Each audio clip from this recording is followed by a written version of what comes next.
আল্লাহর ওলি বলে আমি করাচির মসজিদে নামাজ পড়লাম, দেখি একটা যুবক বড় সুন্দর করে নামাজ পড়লো, কিন্তু ডান হাত কাপড় দিয়া পেঁচানো। নামাজ শেষ হলে পরে আমি যুবকরে ডাক দিলাম, রে যুবক, তোমার নামাজটা বড় সুন্দর নামাজ হয়েছে, কিন্তু ডান হাত কাপড় দিয়ে পেঁচায় রাখছো কেন? যুবক বলতেছে, গো আল্লাহর ওলি, আমার হাতের মধ্যে পচন শুরু হয়েছে, দুর্গন্ধ বের হয়, যদি কাপড় দিয়ে পেঁচায় না রাখি কেউ মসজিদে টিকতে পারবে না, আমাকে এলাকা থেকে বের করে দিবে। আল্লাহর ওলি বলেন, তাহলে তুমি কি কোনো চিকিৎসা করাও না? যুবক বলে, ভারত পাকিস্তানের সব ডাক্তার দেখানো শেষ, কেউ আমার রোগ ধরতে পারে না। ডাক্তার এই পচন ভালো করার জন্য অ্যান্টিবায়োটিক, হাই অ্যান্টিবায়োটিক সব ধরনের ঔষধ দেয়, কিন্তু কোনো ঔষধেই কাজ হয় না। ডাক্তার নিজেরা বলে, আমরা তো বুঝি না কোথায় গন্ডগোল, কি সমস্যা। আমাদের যে ঔষধ, যে ট্রিটমেন্ট, এই ট্রিটমেন্টে তো তোমার ভালো হওয়ার কথা। আল্লাহর ওলি বলেন, যুবক, অন্য দেশের ডাক্তার দেখাও। তখনই যুবক চোখের পানিটা চাইরা দিয়া কান্দে আর কই, আল্লাহর ওলি গো, আমাকে আর ডাক্তার দেখাইতে বলবেন না, দুনিয়ার কোনো ডাক্তার আমার রোগ ধরতে পারবে না, আমি আমার রোগ ধরে ফেলেছি, কেউ না ধরলো আমি ধরে ফেলেছি। আমার রোগ হলো আসমানে, চিকিৎসা চলছে জমিনে, আগুন লাগছে শেরপুর, পানি দেয় ফরিদপুর, জীবনে কোনোদিন আগুন নিভবে না। আমার রোগ হলো আসমানে, চিকিৎসা জমিনে, রোগ সারবে না। কি তোমার জীবনের ইতিহাস? এমনি যুবক চোখের পানি চাইরা দিয়া কান্দে আর কয়, আমি আমার মায়ের গর্ভে একমাত্র সন্তান, জন্মের পরেই আব্বা মারা গেছেন, আম্মা আমাকে বড় কষ্ট করে করে লালন পালন করছেন। আমি মানুষের বাড়িতে মায় কাজ করে করে আমার স্কুলের খাতা কলম কিনা দিয়া দিয়া লেখাপড়া করাইছে। আমি কলেজে গেলাম, ভার্সিটিতে গেলাম, তারপরে সুন্দরী একটা বউ বিয়ে কইরা বাড়িতে উঠাইলাম। আমার মা আমার বউকে মেনে নিলেন, কোনো বাধা দিলেন না। মা বললেন শুধু এতটুকু, বাবা আমাকে একটু খবর দিলি না? আমি মা নিজে যায় বৌমাকে উঠে আনতাম, একটু খবর দিলি না? এরপরও মা মেনে নিছেন, কিন্তু আমার মাকে মা হিসাবে মানতে পারে না। অফিস থেকে আসলে পরে আমার কানে কানে মার বিরুদ্ধে অভিযোগ দেয়, আমি মার বিরুদ্ধে অভিযোগ শুনি। একদিন, 2 দিন, 3 দিন শুনতে শুনতে আমি মার রুমে ঢুইকা মারে বকাবকি শুরু করলাম। প্রথমেই মারে বকা দিলাম, এ মা তুমি কেন ওর সাথে যন্ত্রণা দাও? মা বলে, বাবা আমি কিছু বলি নাই। প্রতিদিন আমার বউ অফিস থেকে আসার সাথে সাথে মায়ের বিরুদ্ধে আমাকে কান ফোড়া দেয়। আমি তো সুন্দরী বউ, মহব্বত করে বিয়ে করেছি, আমি তো তার কথায় মত্ত। মার রুমে ডুইকা মারে প্রথম দিন বকাবকি করলাম, দ্বিতীয় দিনও বকাবকি করলাম, তৃতীয় দিন মার গায়ে আমি নালায়েক হাত উঠে ফেলছি। যেই মাত্র মার গায়ে হাতটা উঠাইছি, এমনি মা চোখের পানিটা চাইরা ডাক দিয়া কই, বাজান রে, আজকে বউয়ের কথায় তুই মার গায়ে হাত উঠে দিলি, অথচ একবারও তুই ভাবলি না এই হাতটা মা চুমায়া বড় করছি, তোর এই হাতের মধ্যে আমি মার হাজারো চুমা লেগে আছি। বাবার আদর তোকে দিয়েছি, মায়ের আদর তোকে দিয়েছি, আজকে একটা বউ পাইয়া তুই মার গায়ে হাত উঠে দিলি। ঠিক আছে নে, আল্লাহ যেন তোর এই হাত পচায়া দেয়, আল্লাহ যেন তোর এই হাত পচায়া দেয়, তুই যেন আমার জানাজার নামাজ পড়তে না পারো। যুবক কান্দে আর বলতেছে, ওগো আল্লাহর বলি, আমি টের পাইছি তখনই আমার পায়ের নিচের জমিন কাইপা উঠছে, যেন মার বদদুয়ার সাথে সাথে আল্লাহর আরশটা পর্যন্ত কাইপা উঠছে। কিছুদিন পরে আমি অফিস থেকে খবর পাইলাম মা মারা গেছেন। মার জানাজা পড়ার জন্য আমি অফিস থেকে রওনা দিলাম, কিন্তু ওই দিন গ্রামে পৌঁছতে পৌঁছতে এত সমস্যা হয়ে গেছি, অনেক দেরি হয়ে গেছে, অন্য কোনো দিন এত দেরি হইতো না। বাড়িতে পৌঁছতে পৌঁছতে অনেক সময় লেগে গেল। আইসা দেখি এলাকার মানুষ আমার সারাই মার জানাজার নামাজ পড়ে ফেলেছে। মানুষজন আমাকে ডাইকা বলতেছে, বাবা অনেকক্ষণ অপেক্ষা করেছি রে বাবা, আর মানুষে অপেক্ষা করে না, এজন্য জানাজা পড়ে ফেলেছি।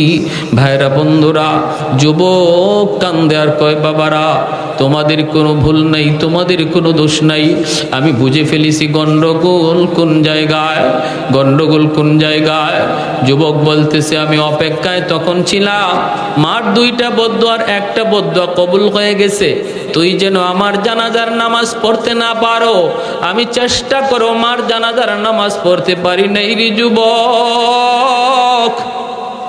মার মনে কষ্ট দিয়া যদি কোনোদিন মা এমন বদদুয়া দেয়, মনে রাখো সালাসাতুন দাওয়াতুম মুস্তাজাবাতুন লা শাক্কা ফি, দাওয়াতুল মাজলুম, দাওয়াতুল মুসাফির ওয়া দাওয়াতুল ওয়ালিদ আলা ওয়ালাদিহি। 3 ব্যক্তির দোয়া বদদুয়া সরাসরি আল্লাহর দরবারে কবুল, মাঝখানে কোনো বাধা থাকে না। এই 3 ব্যক্তির ভিতরে এক ব্যক্তি হলো বাপ মা, আরেক হলো মুসাফির, আরেক হলো মজলুম। এই 3 ব্যক্তির দোয়া বদদুয়া সরাসরি আল্লাহর দরবারে কবুল। এজন্য মায় বদদুয়া দিছে, তুই আমার জানাজার নামাজ পড়তে যেন না পারো। হাজারো চেষ্টা করে মার জানাজা পড়তে পারে নাই। যুবক বলে, আমি অপেক্ষায়, এবার আমার হাতের পালা। মা বলছে, তোর এই হাত যেন পচা যায়, যে হাত দিয়ে তুই মারছ।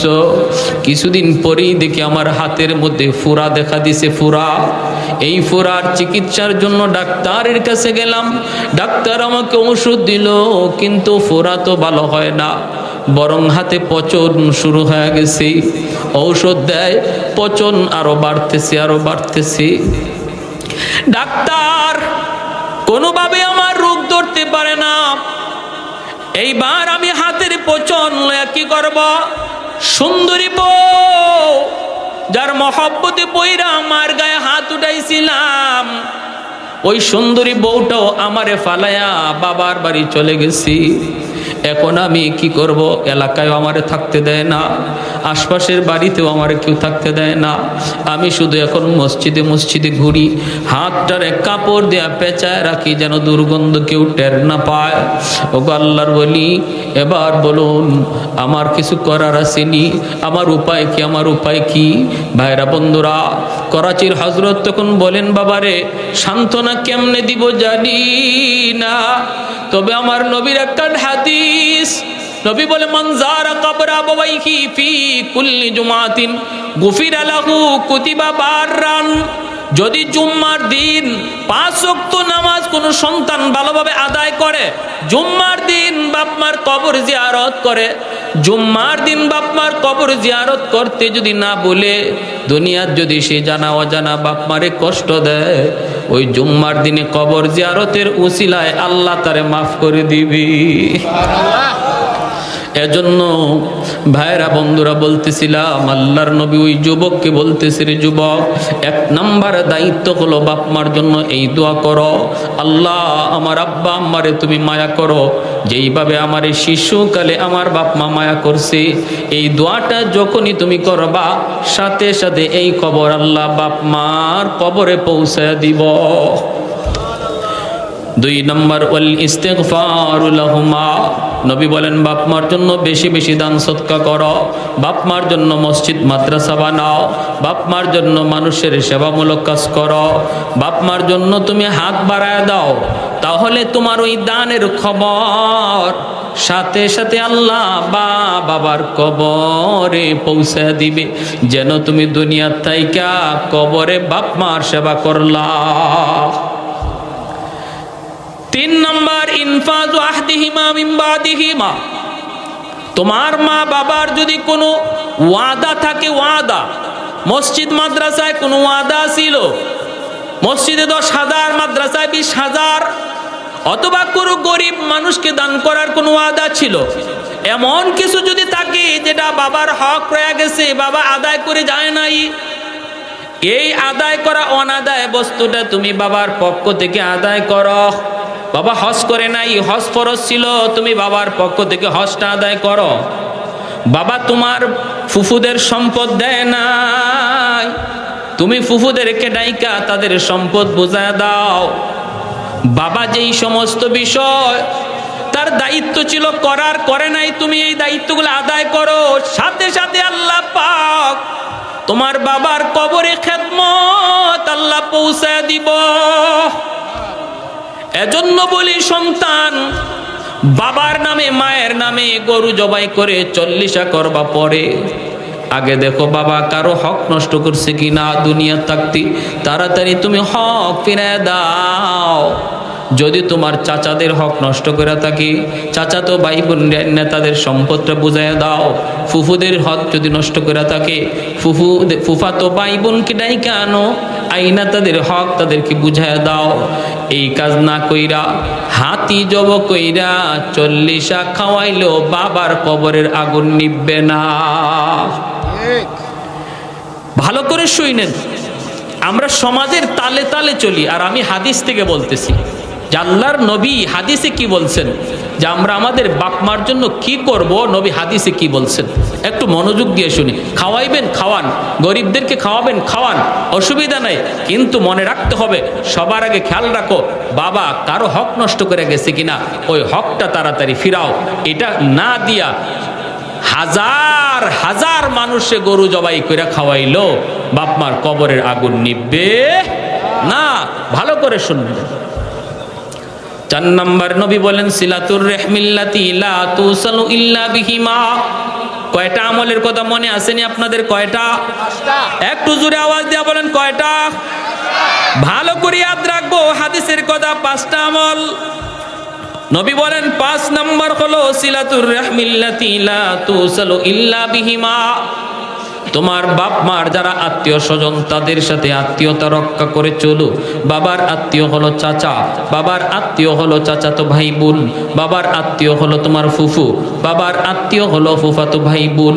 তুমি যদি আজকে পয়সাওয়ালা হও, বাবার কবরে যদি খেদমত পৌঁছাইতে চাও, আল্লাহর নবী বলেন চাচার খবর লও, চাচার খবর লও, ফুফুর খবর লও, চাচাতো ভাই বোনের খবর লও, ফুফাতো ভাই বোনের খবর লও। বাবার আত্মীয় স্বজন যারা, বাবার রক্তের মানুষগুলা যারা, তাদের খোঁজ খবর নেও। বাবার রক্তের কোনো মানুষ সমস্যায় পড়ে গেছে, অভাবে পড়ে গেছে, ওদেরকে তুমি সাহায্য করো। আল্লাহর নবী বলেন যখনই তুমি বাবার রক্তের কোনো মানুষকে সাহায্য করবা, সাথে সাথে আল্লাহ তোমার ওই সেবা, তোমার ওই খেদমত বাবার কবরে আল্লাহ পৌঁছায়া দিব। মার যারা আত্মীয়, মার আত্মীয় হলো মামা, মার আত্মীয় হলো নানা, মার আত্মীয় হলো খালা। মা দুনিয়ায় নাই, মার আত্মীয় স্বজন আছে। নবী বলেন মার আত্মীয় স্বজনের খবর লও, মার আত্মীয় নানা নানি তাদের খোঁজ খবর নাও। সমস্যা থাকলে সমাধান করো, সাহায্য লাগলে সাহায্য দাও। মার আত্মীয় মামা, মামা তো ভাই বোন অভাবে আছে, সাহায্য করো। মার রক্তের মানুষগুলিকে যখনই তুমি সাহায্য করবা, তাদের খোঁজ খবর নিবা, আল্লাহর নবী বললেন সাথে সাথে কবরে শুয়ে থাকা মার কবরে আল্লাহ তোমার খেদমত পৌঁছায় দিবি। যুবক প্রশ্ন করেছিল নবীকে, নবী গো আমার আব্বা আম্মা কবরে রাইকেও আমি বাপ মার সেবা করার সুযোগ আসেনি। নবী বললেন আছে, 5টা আমল করলে বাপ মারে কবরে রাইকেও সেবা করা যায়। 4 নাম্বার হলো বাপ মার আত্মীয় স্বজন তাদের খোঁজ খবর নিলে আল্লাহ পাক কবরে সেবা আর খেদমত পৌঁছায় দেয়। 5 নাম্বার আমল মনে রাখেন, ইকরামু সাদিকিহিমা মিন বাদিহিমা। বাবা মার যারা বন্ধু বান্ধব, বাবার যারা বন্ধু, বাবার বয়সের যে মানুষগুলো আছে, তাদেরকে পাইলে পরে বাবার মতো সেবা করো, বাবার মতো শ্রদ্ধা করো। বাবা যাদের সাথে চলতো, যদি এমন কোন মানুষকে পাও তখন তারে ডাক দিয়া বলো চাচা আপনাকে কত কাল আব্বার সাথে দেখছি, আজকে আমার আব্বা নাই বিদায় আপনি আসেন না। চাচা আপনারে কতদিন আব্বার সাথে একসাথে চা খাইতে দেখছি, একসাথে ঘুরতে দেখছি, আব্বার কাছে গল্প করতে দেখছি। চাচা আপনারে একটু চা খাওয়াবো, চাচা আপনাকে একটু ঘরে নিব। এই বইলা তুমি ওই মানুষটারে যদি একটু সেবা করো, তারে যদি ঈদের সময় একটা লুঙ্গি কিনে দাও, তারে ঈদের সময় যদি একটা তুমি এমন কাপড় চোপড় কিনে দাও, আল্লাহর নবী বললেন যেন তুমি তোমার বাবার এই কবরে নতুন কাপড় পরাইছ। আরো আস্তে কোন সুবহানাল্লাহ। নবী বলেন যেন তুমি তোমার বাবার এই কবরে নতুন কাপড় পরাইছো। বাবার একজন বন্ধু, বাবার বয়সের একজন মানুষের সেবা করছো, যেন বাবার এই সেবা করছো। মার সাথে যেই মহিলাগুলি চলতো তাদেরকে পাইলে পরে মার মতো শ্রদ্ধা কইরো। মার বয়সের মহিলা দেখলে পরে মার মতো শ্রদ্ধা কইরো। যখনই তুমি তাদের সেবা করবা, শ্রদ্ধা করবা, তাদের একটু খেদমত করবা, আল্লাহ পাক ওই খেদমতটা মার কবরে আল্লাহ পৌঁছে দিব। এজন্য রে ভাই বলতেছিলাম, 5টা আমলের কথা নবী বলছেন। 1 নম্বর দোয়া, 2 নম্বর দান সদকা করা, 3 নম্বর হলো তাদের ওয়াদা পূরণ করা, 4 নম্বর তাদের আত্মীয় স্বজনের সাথে ভালো সম্পর্ক রাখা, 5 নম্বর তাদের বন্ধু বান্ধবদের সাথে খোঁজ খবর নেওয়া। যদি বাপ মার নামে দান করো। জুনাইদ বাগদাদি রাতের বেলা ঘুমাইলেন, স্বপ্নে দেখেন জাহান্নামী চেহারার একজন মানুষ ওনার সামনে এসে কান্দে। আল্লাহর ওলি বললেন, কে গো তুমি, কি তোমার পরিচয়? কই হুজুর আপনি আমাকে চিনেন না, আপনি আমারে চিনবার কথাও না। আমি আপনার গ্রামেরই একজন মানুষ। আজ থেকে বেশ কিছুদিন আগে আমি মারা গেছি, কবরে জাহান্নামের আগুনে জ্বলতেছি। হুজুর দুনিয়াতে আমার কোনো আওলাদ নাই, আছে শুধু একটা মেয়ে সন্তান। আল্লাহ আমাকে জানাইছে যদি আমার মেয়েটা আমার নামে দান সদকা করে তাহলে আল্লাহ আমার কবরের আযাব মাফ করে দিবে। হুজুর আমি আপনার কাছে সাহায্যের জন্য এসেছি, একটু দয়া করে যদি আমার মেয়েটারে এই খবর দিতেন। আল্লাহর ওলি ঘুম থেকে ওইটাই মেয়েটার সংবাদে চলে গেলেন। মানুষদেরকে জিগাইতেছেন, অমুক মেয়েটারে তোমরা চিনুনি? মানুষেরা কয় হুজুর মেয়েটা তো বড় খারাপ চরিত্র, ভালো না, ওর কাছে ভালো মানুষ কেউ যায় না, আপনি কেন যাবেন? আল্লাহর ওলি বলেন খবর দাও, ঠিকানা বলে দাও, যাওয়াটা একান্ত জরুরি। মানুষজন কয় নদীর ঘাটে গোসল করে।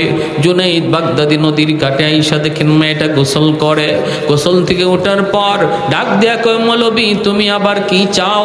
আল্লাহর ওলি বলেন মা রে আমি কিছু চাই না, একটা খবর দিতে এসেছি রে মা। তোমার বাবা আজ থেকে বেশ কিছুদিন আগে কবরে চলে গেছে তাই না? বলে হ, তোমার বাবা কবরে বড় আযাবে আছে, কষ্টে আছে, জাহান্নামের আগুনে জ্বলতেছে।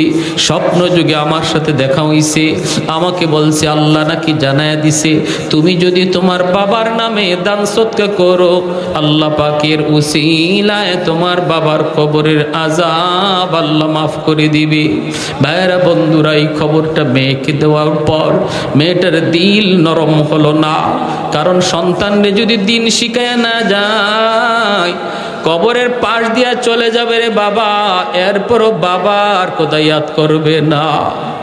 যদি আল্লাহর দিন শিখায় না যান মার কবরের পাশ দিয়া গান গাইতে গাইতে যাইব,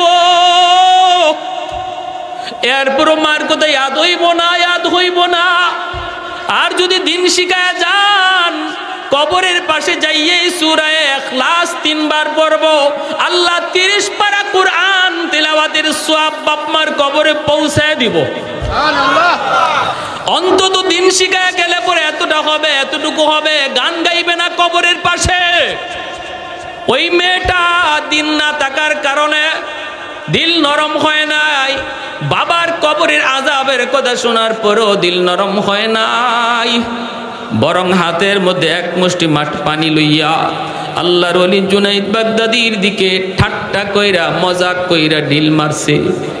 কয় নেন আমার বাবার জন্য এতটুকু পানি আমি সদকা করলাম। এই বইলা জুনাইদ বাগদাদির দিকে ঢিল মারছে।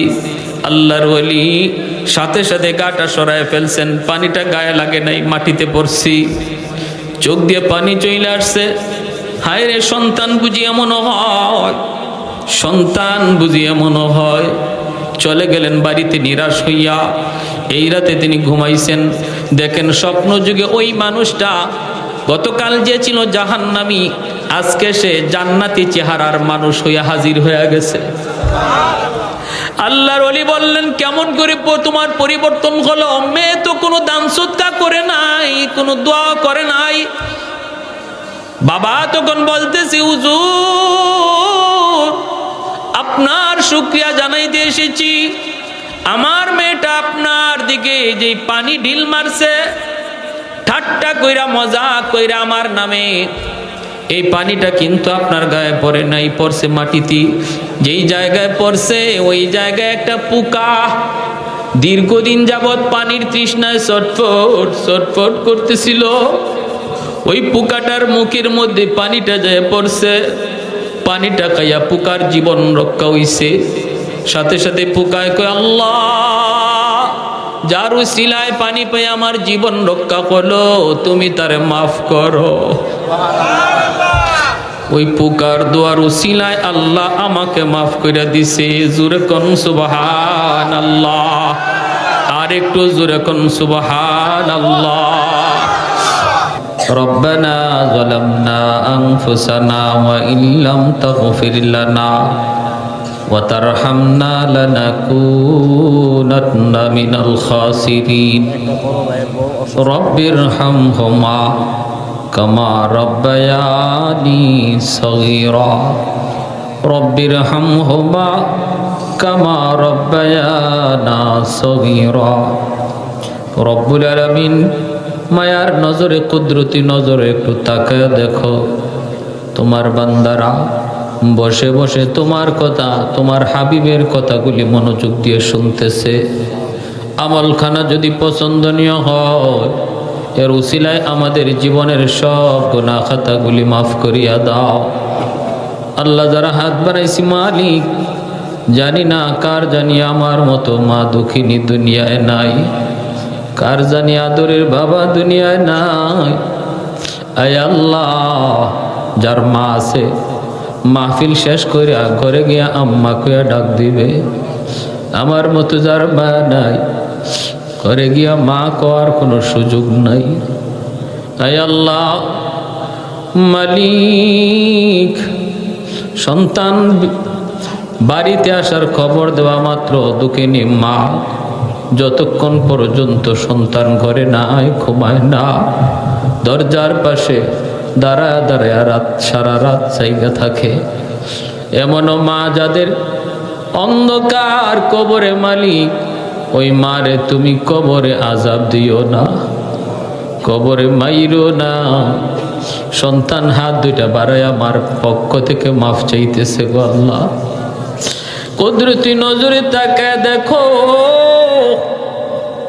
ও মালিক, মার রুটা ডাইকা বলে, বাবা রে মার কবরের পাশ দিয়া চইলা যাও, কবরখানা দেখাও কি দুঃখিনী মার কোদাইয়া ধয় না। নামাজ পড়ার জন্য উঠছিলাম, তুমি কান্না শুরু করে দিছো, কুলে নিছি, প্রস্রাব করে নাপাক বানায় দিছো। আমি মা নামাজটা ঠিক মতো পড়তে পারি নাই, এজন্য আজকে কবরে মা ধরা খায়া গেছি।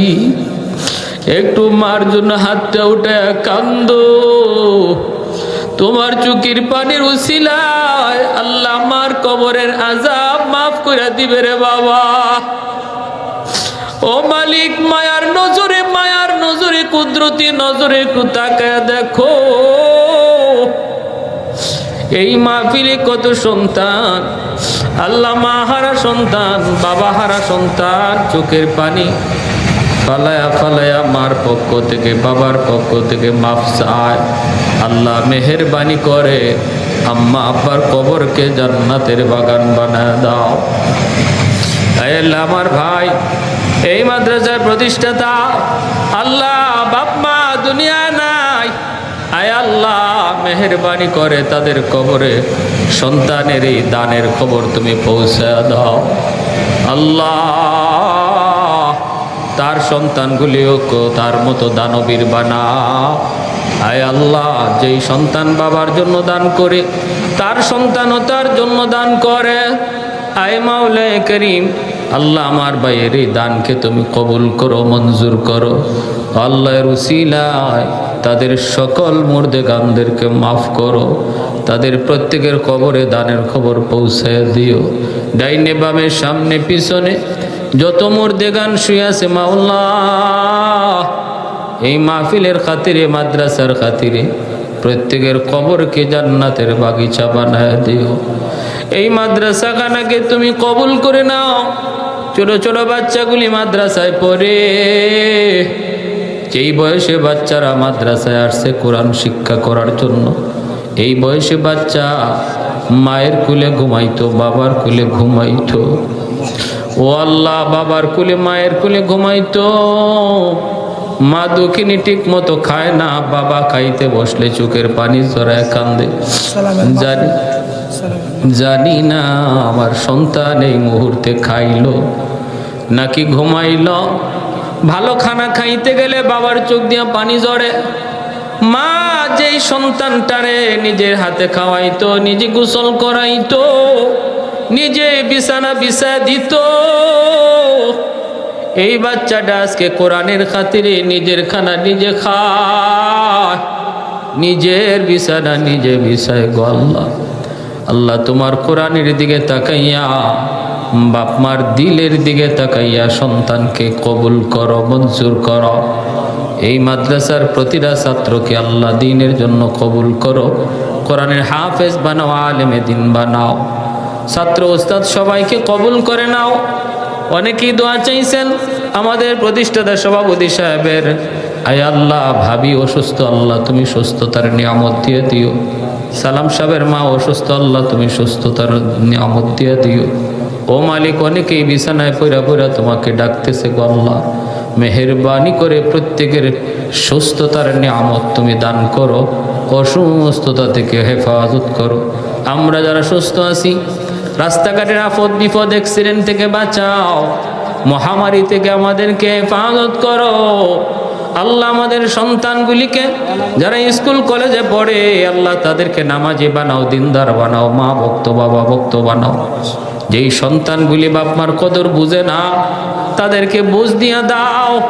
আল্লাহ, যেই সন্তানগুলি বাপ মার কদর বুঝে না, তাদের অন্তরের ভিতরে বাপ মার কদর ঢুকায় দাও। আয় আল্লাহ, আমার অনেক প্রবাসী ভাই আছে, প্রবাসে আল্লাহ তুমি তাদেরকে আফত বিপদ থেকে হেফাজত করো, তাদের রুজির মধ্যে বরকত দাও।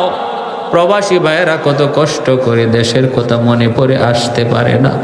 এই টাকার জন্য মা সাইরা, বাবা সাইরা, কলিজার টুকরা সন্তান সাইরা, 7 সমুদ্র 13 নদীর ওই পার দিন কাটায়, রাত কাটায়। আল্লাহ, আমার প্রবাসী ভাইদেরকে তুমি দ্বীনের জন্য কবুল করো, মঞ্জুর করো।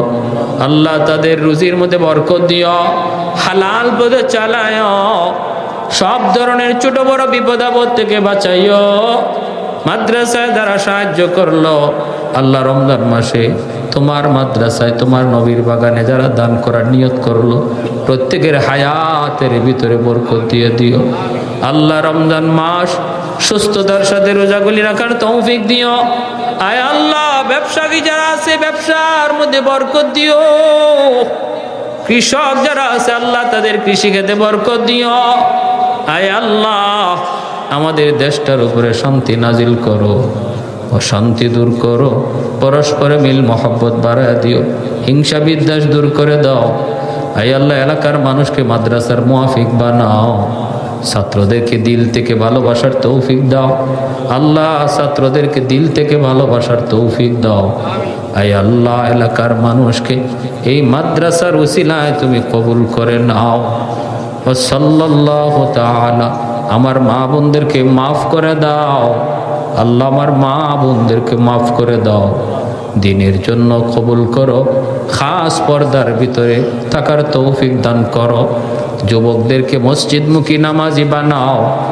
আয় আল্লাহ, আজকের এই আশা বসাকে নাজাতের ওসিলা বানায় দাও। সাল্লাল্লাহু তাআলা আলা খাইরি খালকিহি মুহাম্মাদিন ওয়া আলিহি ওয়া আসহাবিহি আজমাইন। আমিন আমিন বিরহমাতিকা ইয়া আরহামার রাহিমিন।